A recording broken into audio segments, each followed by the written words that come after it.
कर्म का भोग। एक समय की बात है, एक पति पत्नी थे।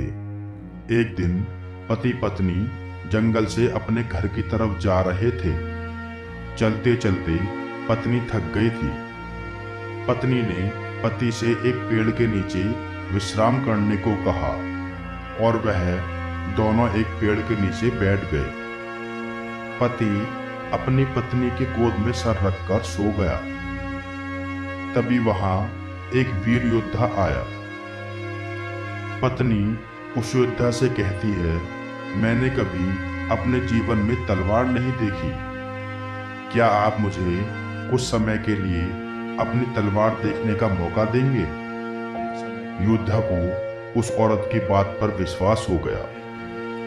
योद्धा ने अपनी तलवार उस औरत को देखने के लिए दे दी और औरत ने तलवार पकड़ते ही अपने पति का गला काट दिया और तलवार योद्धा की तरफ फेंक दी और खुद नगर की तरफ भागते हुए कहती है, इस योद्धा ने मेरे पति को मार डाला।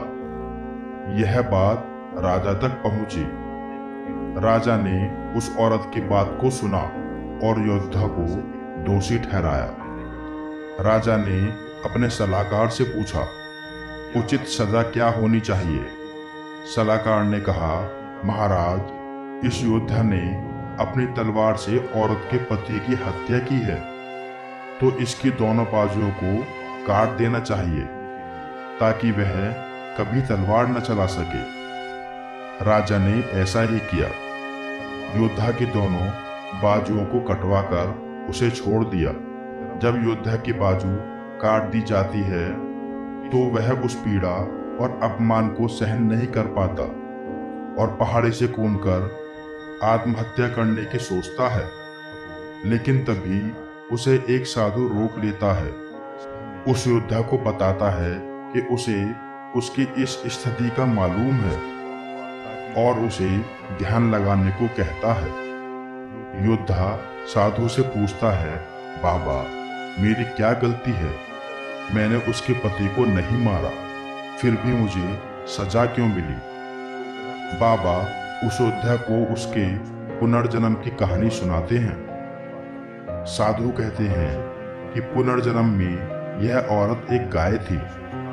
उसका पति कसाई था और तुम एक पहलवान थे। एक बार यह गाय कसाई से अपनी जान बचाकर भाग निकली। कसाई ने शोर मचाया, गाय को पकड़ो। वह भाग गई। कोई भी गाय को पकड़ने आगे नहीं आया। सब जानते थे कि यह गाय को पकड़कर मार देगा, पर तुमने अपनी शक्ति का प्रदर्शन किया।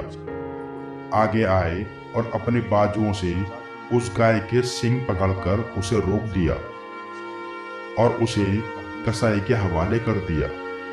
कसाई ने उसे मार दिया।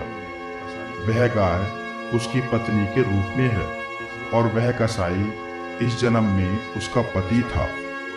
वह उससे अपना बदला लेने आई थी और तुमने उस गाय को अपनी बाजू से पकड़ा था, इसलिए उसने तुम्हारी बाजू भी कटवा दी। तुम्हें अपने पिछले जन्म की कर्मों की सजा इस जन्म में भुगतनी पड़ी। इसलिए कहते हैं कि कर्म फल भोगना ही पड़ता है, इस जन्म में नहीं तो अगले जन्म में। हमें सदा अच्छे कर्म करने चाहिए। जैसी जिसकी सोच वैसे ही उसके कर्म, और जैसे कर्म वैसे फल। आपको यह हमारी वीडियो कैसी लगी हमें एक प्यारी सी कमेंट करके जरूर बताएं और ऐसी ही कहानी सुनने के लिए हमारे चैनल को सब्सक्राइब करें।